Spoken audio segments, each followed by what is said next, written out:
want to foster an environment where our students feel comfortable learning. We try to use a mixture of technology and traditional materials to make our classes more encouraging and motivating to our students, so they will hopefully be able to gain the confidence to express themselves freely. We also push for group work, peer evaluation, and gamification. We divide grades into lessons using an American-based system.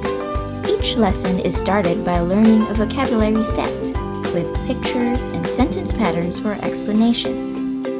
These vocabulary words are then found in the lesson story to improve the students' comprehension and pronunciation.